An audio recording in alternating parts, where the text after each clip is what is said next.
Welcome to episode 5 of the Golf Jiu-Jitsu podcast.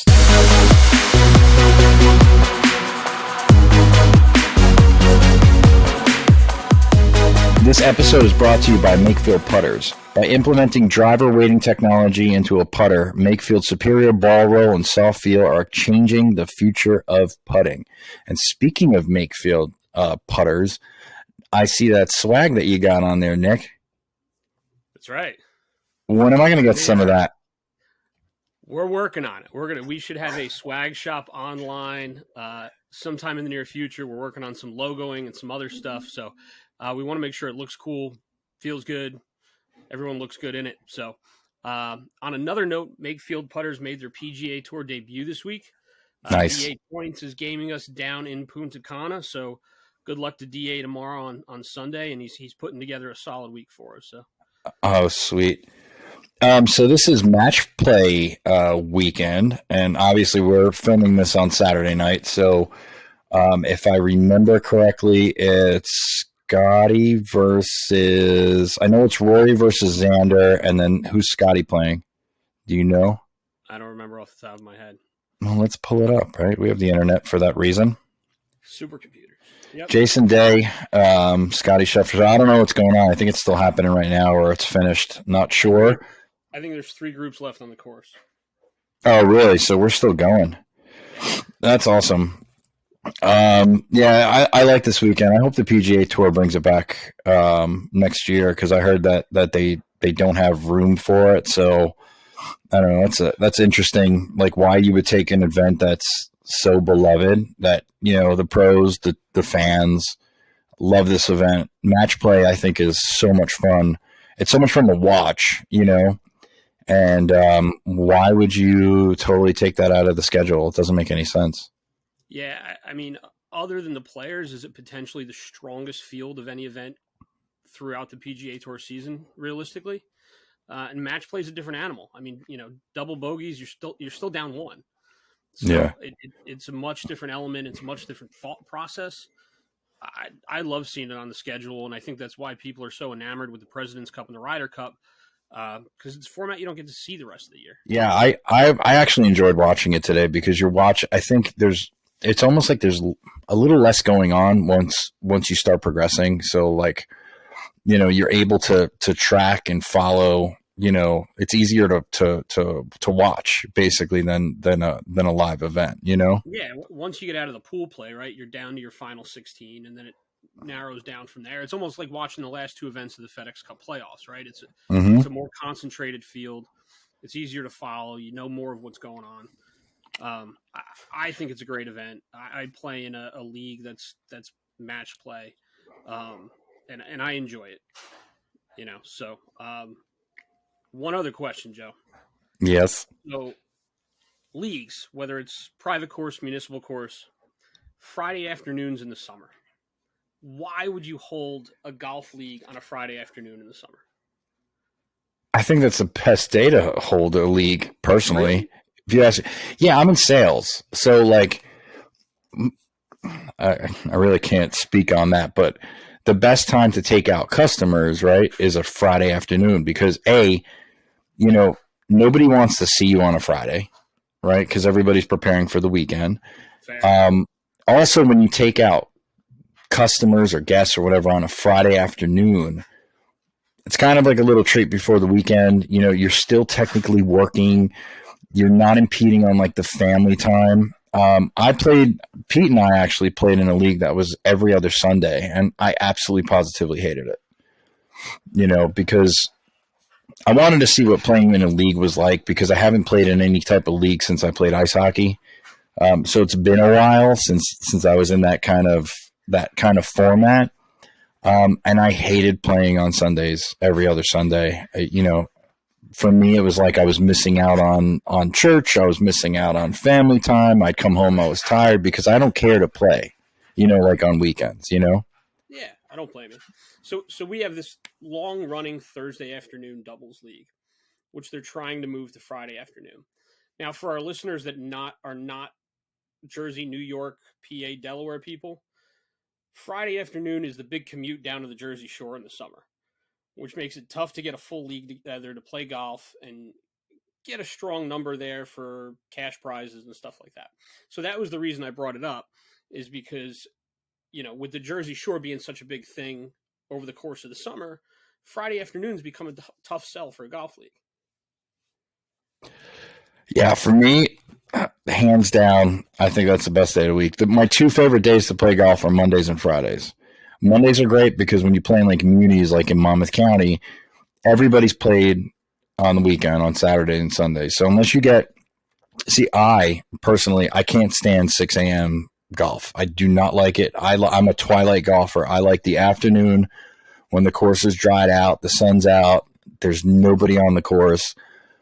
Occasionally I do like getting out at 6, like being the first foursome out, because, like when you play with Doug, we'll be 5 holes ahead of anybody. So we could play holes 3 times if we wanted to. Yeah. But I don't like having to wake up that early and getting out there and then, waiting for frost delays and this and that. I like twilight golf. And Mondays are the best because at 4:00, you book a tee time. You can play, during the summer, of course. You can play a full 18 holes. You can get it all in, and there's very little people on the course because all the slow golfers that, made it a 5-6 hour round on Saturday and Sunday, they're all back to work. They're not playing on Mondays. So Mondays and Fridays are the best. I think it's Ian actually just popped in, which I'm going to let him in now. But we have a very special guest for you. His name is Ian Gilligan. He's a D1 golfer at Long Beach State University in California. He's got an amazing story that you're not going to want to miss. You're going to want to listen to this whole thing. He's also a fellow Callaway guy. And let's just let him in and tell a story. Ian, thank you for coming on, man. I appreciate you taking the time. We've been following each other for a while now, and I have to say I've become a big fan of yours, and watching your career and watching your progress and whatnot. So, I have a question for you that I've been dying to ask you. When did you first become interested in golf? I first started going to the range when I was like 2. So pretty young. My dad would take me to the range when we lived in San Francisco, and we would go to the range like a couple of times a week. And yeah, that's pretty much when like I fell in love with golf. So it's pretty early age.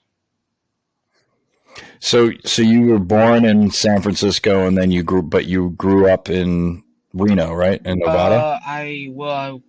I guess like I moved to Reno my freshman year of high school. But I lived in Northern California, like 15 minutes north of San Francisco, in Corte Madera, from like pretty much all growing up until freshman year of high school. That's when I moved to Reno. So. And by that time, you were already well into golf. Yeah. Playing at, like, we'll just say like an elite status for somebody who's 15 years old or something like that, right? So when did people start to notice that you had skills that were better than 99% of your fellow students and whatnot? It was kind of like I guess it was like I think I was like around 9. I started playing pretty good, like junior events. I played a couple junior events like when I was 8 and younger, and I never really did that good. And then I had a couple events where I started winning, like just junior local events. And so I think like I was like, oh wow, like I'm actually decent at golf. And then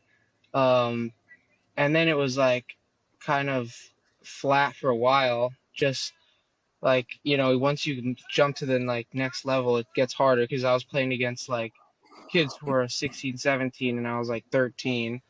And then, you like just get better and better. And then high school in Reno, like we had a pretty good team, and so I kind of was able to tell like where my level was at, and so I think that was good. But yeah, I think like I kind of first was able, I got a little confidence when I was like 9, like just like winning a couple local events.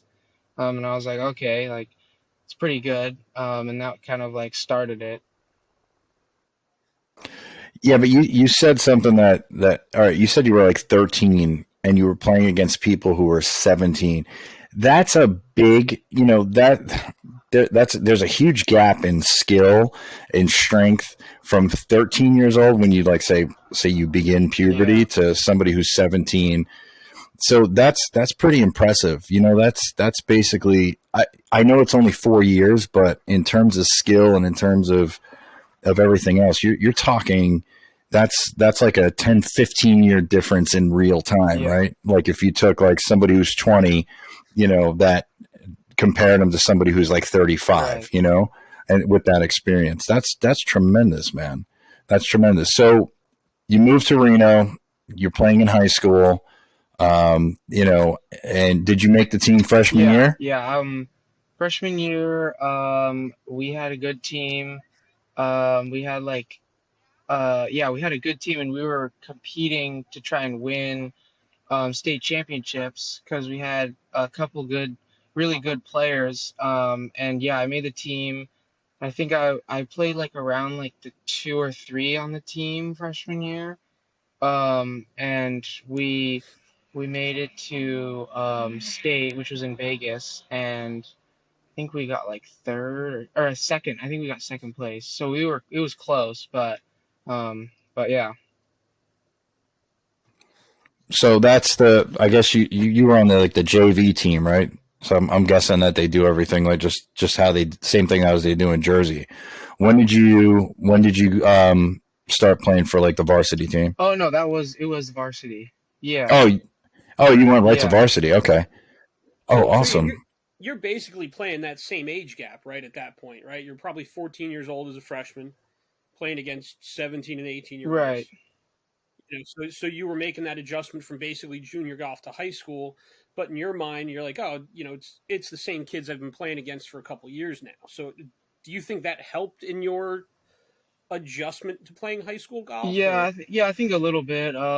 I like the competition's definitely like California golf is like really high level like for golf, competing in competitive golf. Like we had there was good competition in Vegas, but like in Reno there was like 1 or 2 good teams, and then competition was kind of like weak after that. So it was mainly like you just had to beat like the 2, really good teams of Reno, and then the other teams they were a little weak. So that definitely like helped with at the get-go. But Vegas, the competition was similar to like competing in California because when I like before high school, I played pretty much all my junior golf in California. So I think, yeah, I think it did help a little bit, kind of being used to that. Now, were you being scouted throughout this whole thing, or when did you start getting scouted? Yeah, I think probably like freshman, sophomore year. I I got like I went on a visit to UCLA, I think like my sophomore year. And then or freshman year, I also went on like a unofficial visit to Texas A&M. So like kind of freshman, sophomore year is like right when I started getting recruited. I didn't realize they start that young. Yeah, yeah, Wow. Wow. I can only imagine so a 14-year-old getting scouted yeah. by major universities. what type of realization was that for you? To say to yourself, or maybe have family members or friends tell you, hey, you're really good, to now having people outside your immediate network telling you, hey, you're really good. I mean, that's got to be, and confidence, how you compare yourself to your high school competition. I mean, what did that process do for you from an individual standpoint, having people outside look at you through this magnifying glass and say, hey, this kid's got something. Right, yeah. Yeah, I think it was definitely good for confidence. There like I think I guess I didn't take too much confidence from it because like they always have the rankings and for junior golf, and so you always are like comparing yourself to like the best. And so like even though I was getting recruited as a young player, I was like, well, like I'm still like a couple shots, from like being the best. And I was like, oh man, like I've still got some work to do. Um, but I think definitely like having big name golf schools like recruit me early was like I was like, wow, this is pretty cool. Like, to be able to have opportunity to go to a school like that, play is pretty awesome. And what kind of scores you putting up as like a, 15, like 13, 14, 15-year old? Oh, what did you say? Sorry. What kind of scores are you putting up like Oh, as a yeah. 13, 14, 15-year old? I think like in high school, I was like freshman year, I was like around like a one under par, probably average score for 18 holes. Um, yeah, I'd say that's a pretty good estimate. One under even. So scratch or better than scratch. Yeah. Yeah, so that's what it takes to be an elite golfer, listener. At 13, 14 years old, you better be one under par. That's impressive. I don't think I've ever shot anything under par. Just so you know. Golf is hard. Yes, it is. Yes, it is. Bogey golfer right here, man. No, that's awesome. And then so you're playing, your freshman year, you start getting recruited.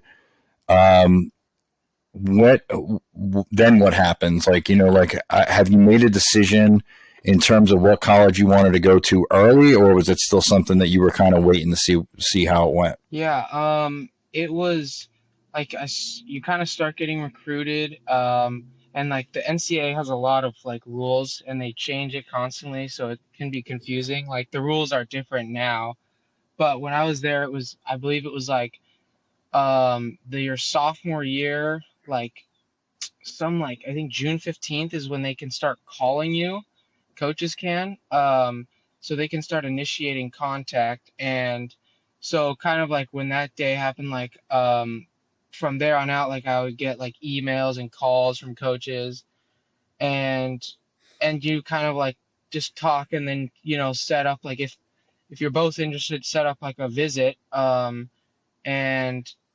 then so in my sophomore year, I was like right at that summer when they can start contacting you. I think that's when I went and visited UCLA. So that was my first like official visit. And then um, I was talking to, well, actually, like, because Long Beach was not on my radar until I got an email from the coach, and so he just said like, I'd love to have you down for a visit.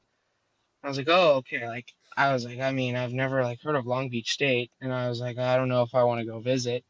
Then, and I asked my dad, and he was like, yeah, like, we should go check it out. And I was like, okay. So we went for the visit, and like the coach was awesome, and the weather's obviously great, and the facilities were close to campus. And so my parents were like, man, this is like pretty awesome to have all these like great things really close. And then I was like, yeah, it was like it kind of exceeded my expectations. So then I was like, wow, this is pretty cool. And then when we were on the visit, the coach gave me an offer. So um, then you kind of have like that on your table, kind of like thinking, okay, well, I have an offer from this school.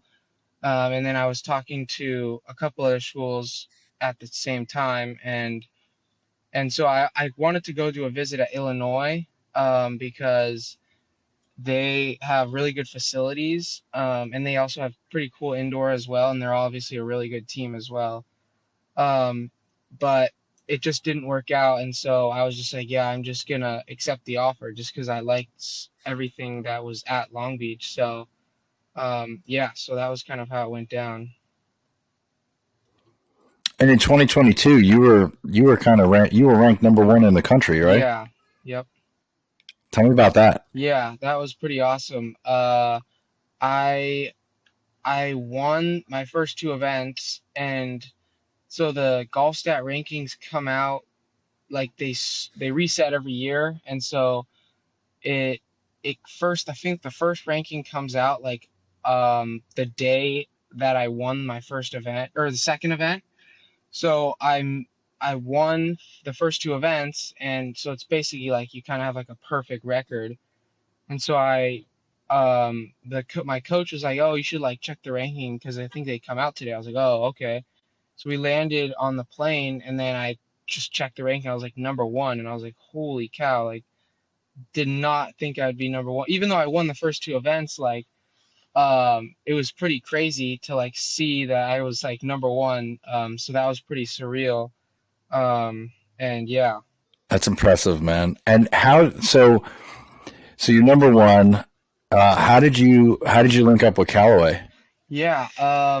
So that was when I was pretty young as well. I think I like probably around eighth grade because my there was like a lot of the top ranked kids get like you'll be at a high level junior event like a junior world championships that's run by IMG in San Diego. And so like when you're playing like 13, 14-year olds, you'll know there's a couple of like Callaway rep, Titleist, Nike, uh Cobra, like, and then there's always obviously coaches, college coaches out there.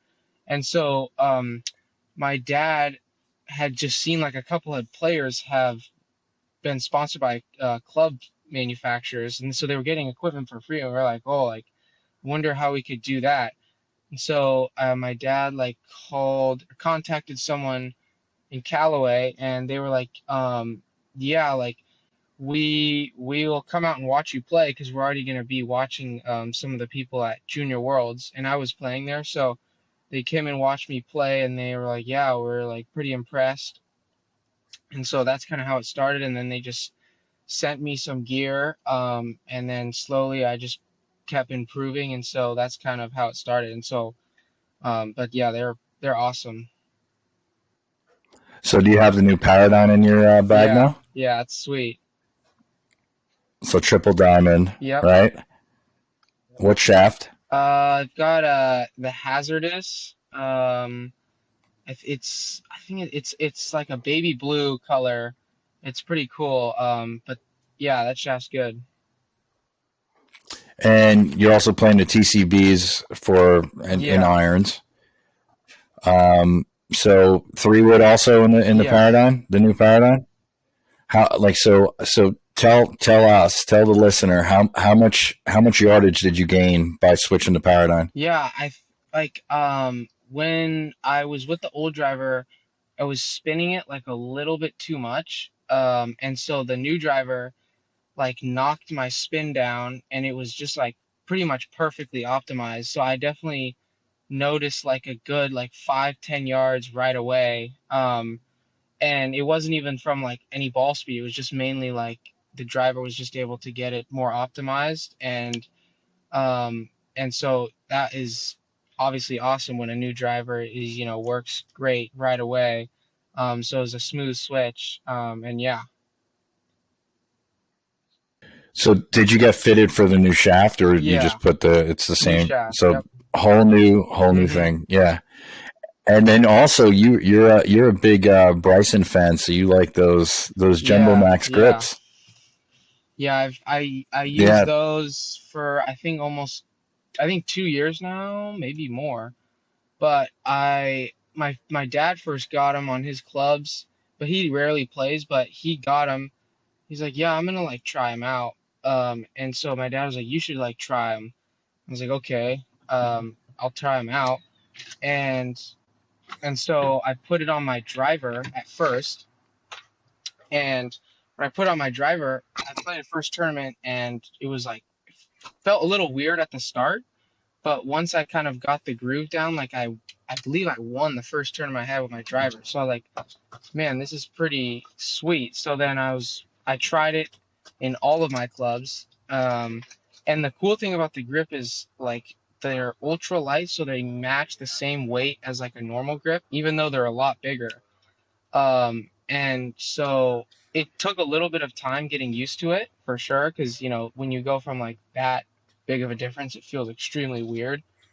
But now that I use it, I'm pretty happy with it, and yeah. Now, do you like? So I gamed them a couple of years ago. I actually had them on my whole entire set. The one thing that I couldn't take about it, what I couldn't stand was that the grips are so big that it's hard to get them all in the bag. So you're like jamming clubs into the bag. Plus, being like an amateur golfer, I use tracking apps like Arcos and Shot Scope and stuff like that. And the grips have that foam piece on the end, so I would have to glue the grip, like, whatever tracking, software I was using, I have to glue it in. And then when I change the grips, it's like I have to order new sensors and whatnot. You do you also put them on your wedges? So I had them in my wedges. And then last year I was kind of struggling with spin a little bit, like just getting enough spin around the greens. So like my coach was like, my college coach was like, oh, well, you should just like try it without them, because maybe you'll gain like a little bit of hand speed because it's just a smaller grip. So you can, be able to rotate your hands a little quicker. I was like, okay, I'll try it. And then I think it helped a little bit. So I don't have them in my wedges, but it was mainly just because I think it maybe affected my spin a little bit, but it's pretty minuscule. But yeah, I don't have them in my wedges. Yeah, because I know that I talked to a coach one time, because when I had him in, I went for a lesson, and he had said, he's like, you don't need the, grips this big. And I explained to him, I said, the reason why I liked it is that, being a former hockey player, I liked to feel that I like the feel of them versus like a standard size grip, because I have big hands. And I feel like with regular grips, I got a little bit too, wristy. And they definitely helped me for the time. At that time, like I could hit it dead straight with it. But he was also saying that a grip like that is for somebody who hooks the ball a lot, who turns over, because it's impossible to turn that grip over. So yeah, I just remember playing. They're great grips. Like the lights are I think they're like 51 grams, so they're the same weight as a standard size grip. Because one of the things I struggle with now is I like mid-size grips. Just I like the way they feel, but they're 10 grams heavier. So having more weight at the butt end of the club enables you to feel the weight of the head a little bit less. You know what I mean? So it's like, I don't want to get into the whole thing. We'll start lead taping my irons and everything like that. That's a little bit crazy, but yeah. So, George Gankas is your swing coach, eh? Yep. How'd you start working with George, with G Money? Yeah, he's awesome. I started working with him a while ago as well. I think right around like 8th grade as well. I was struggling with my swing a bit, and I had seen like a lot of instructors kind of over the years. And my dad was just like kind of doing research online, and he found his YouTube account, and he was testing it out, like some of the things he was saying to do, just random drills. And he was like, noticed that like his back pain was kind of going away when he was swinging the club, and he was like, oh, this is pretty cool. So he had me try some of the stuff, and I started playing a lot better.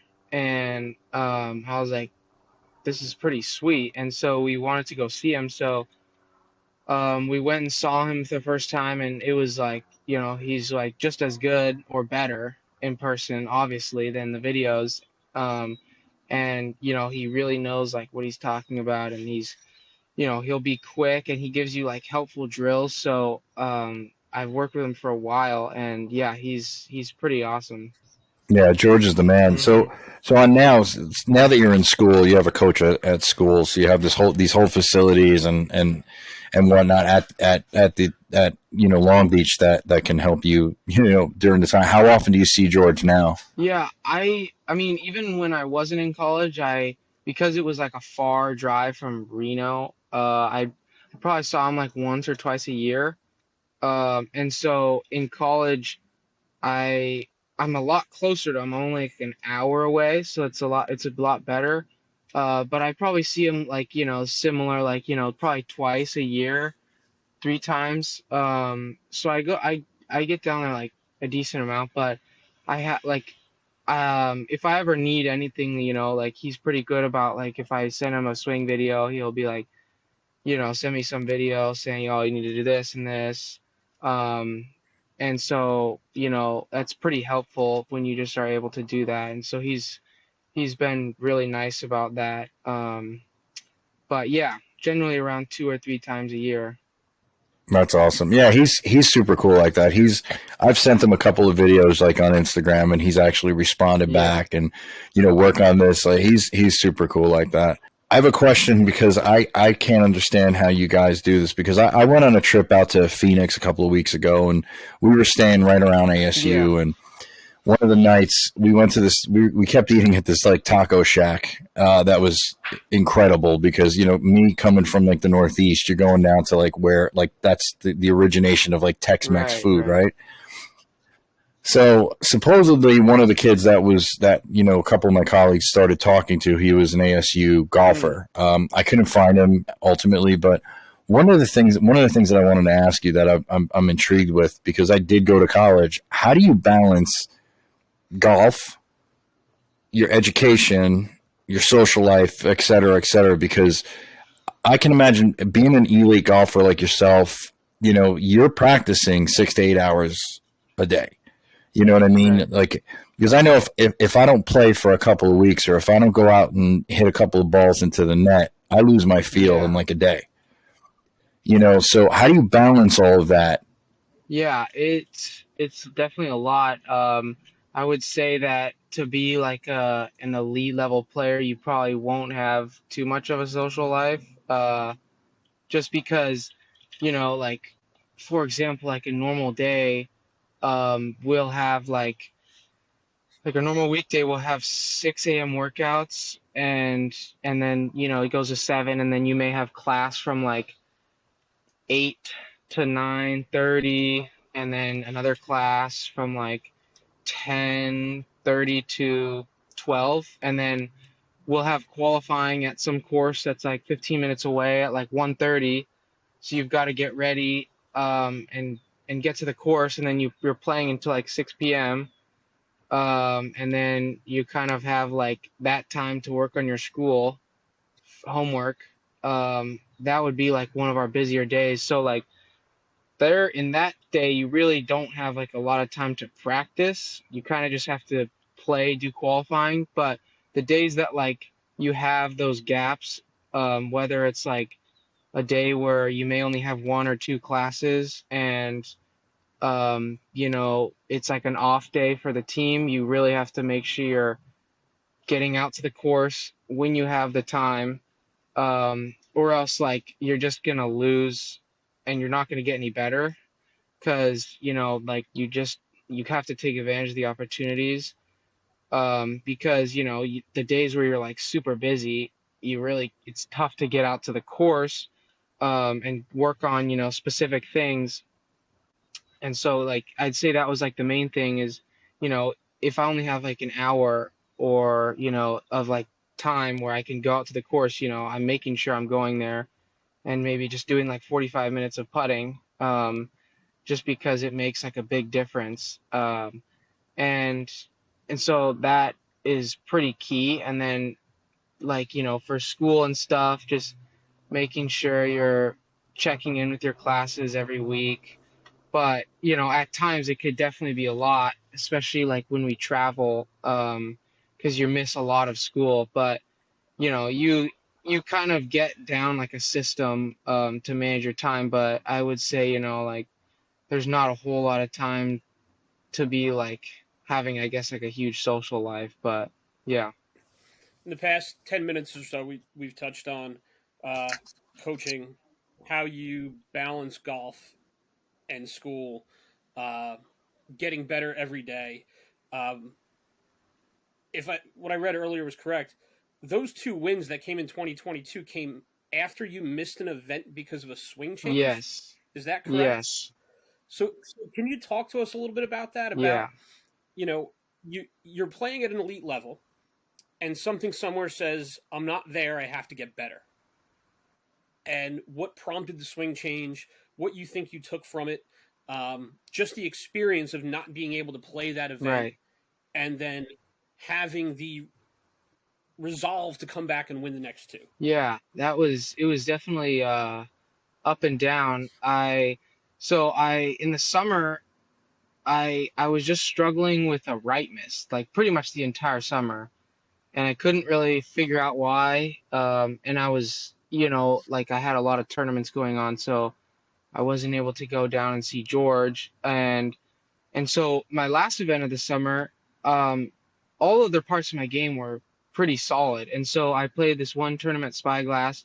It's an NCJ match place. It's a decently big event, and I was able to win. But like even then, I was still hitting, like every once in a while I'd hit this random like way right shot, and so I just like I couldn't figure out why. So when I right after that tournament, we drove down to Long Beach to start school, and so I when I went down to Long Beach, I went and saw George, and we were able to figure out pretty much what was going on, and my swing. I played in the spring of my freshman year in college. I had a couple really good events to finish, and so we looked at my swing back then, and we were like, okay, well, clearly I've gotten a little bit different, and so we just got it back to where it was, and like right away I could tell the ball flight was like back to where I wanted it, and I had like the draw, and there wasn't really a right miss anymore. But I thought it was going to be kind of a quicker, easy fix, and but it takes a lot of time because you've got different lies, rough, bunker shots, fairway bunker shots. So you have to be able to use the new swing in all different types of lies, and so it just took like reps. And so like in the qualifier, I would just hit like a couple random shots that were like chunked, like really bad, or like a couple missed shots just because like I hadn't gotten it down yet. And so and then and then I missed the tournament, and I was like, just, I couldn't, I was like kind of shocked. So obviously I didn't expect to miss the tournament, and I was like pretty frustrated, obviously. So, I just like, when the team travels, you get like, when they're gone, you pretty much get all those days off. So there's no team practice, just school. And so, you generally will have at least half a day to just go to the course. So I was at the course like whenever I could, and just, working on my swing, in my game. And then I could tell like I kind of got it on the range when the team was playing in the event. And then we played our qualifier for Fresno, which was the first event I won. And I saw signs that it was better, but I still like wasn't fully there yet. And so I still like kind of just squeaked in the qualifier. And so then the tournament started, and I was like, okay, I'm playing good, but I'm not expecting, to win, obviously. And it was like right from the get-go, like I was firing on all cylinders, hitting it how like I had been. And so that was pretty awesome to see like kind of the work pay off, and like being able to get that swing down. And obviously I won, and then the next tournament, Cal's event, we had a qualifier for that one, and like that was definitely the best qualifier that I've played. I think I was like 21 or 22 under for 4 rounds. So I was like, my putting was on fire, and I was hitting the ball kind of back to where I was. Because normally my issue is I just need to make like a couple more putts. That's really like all it is for me generally. It's not, I generally don't have an issue with like hitting it better with my irons or driver. So when I started clicking with the putter and I got my swing back, it was like, you know, lights out. And so I had a lot of confidence going into Cal's tournament, and yeah, and I just kind of played how I had been playing, and obviously I won, which was yeah, it was pretty awesome to be able to do that. But definitely, like, to think that I was gonna miss the first tournament and then win the next one was like, if you had told me that before the season, I don't think I would have believed you. Dude, that's impressive because I'm working on a swing change now that I've already committed to the fact that it's going to ruin this entire season for me. So you were able to do a swing change, take a week, you know, make it stick, and then win a tournament. I've been working on a swing change this entire winter, and I'm just starting to finally get it. Like last week, I sent a couple of the other guys some like head-on videos where it's just like I'm getting shaftly, like at whatever P6, I'm like the club's parallel and in front of my leg, and I'm compressing the ball, and I'm convinced that this whole swing change is going to destroy the rest of the season. So, just to give you like what it's like to be like a mid-level handicapper, what it feels like to be us. Like there's definitely different swing changes can take like a lot longer. So like that's definitely a factor for sure. So what's the plan? What's the next, like, say, what's your 3 to 5 year plan? Well, obviously, to just keep getting better in college, that's the main goal. And just keep seeing good results and be able to tell that I'm just getting better every day and every month, and then hopefully by the end of college, I'm still able to see that I'm improving, and obviously I want to pursue pro golf, so I'm definitely going to turn pro, and then whatever opportunities I have after what I accomplish in college golf, we'll see.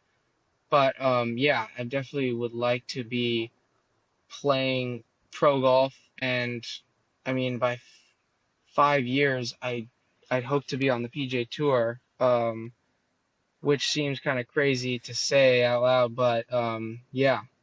Say it out loud, man. I told you you're gonna win. You're gonna future win a Masters champion. Remember, I did tell you that. But the thing is, if you do go to the Masters, you got to get us tickets. Yeah. Is that all right? So I have you on camera. We have this documented that you make it to the Masters. You don't have to bring us down. We'll get down there. Just get us in. That's all you have to do. Yep. All right, and then so we could be there when you do win the Masters. Ian, thank you for your time, man. I know you're probably busy. You've got some practicing to do. We appreciate you spending some time with us and letting us ask you some questions that you've probably been asked 1,000 times. But I appreciate it, man. And best of luck to you with, once you get out of school, with the remainder of your college, career. Then it's Q school. Then it's, I guess, Korn Ferry PGA, right? That's kind of like the roadmap. Best of luck, man. I can't wait to continue watching you do some freaking huge things. Thank you so much. I appreciate it. I enjoyed it. Thank you, Ian. I mean, your story is pretty incredible. You've got a huge new fan in me. I can't wait to watch as you continue to develop over the next couple of years. Keep grinding. Good luck. Play well. Thank you. Appreciate it.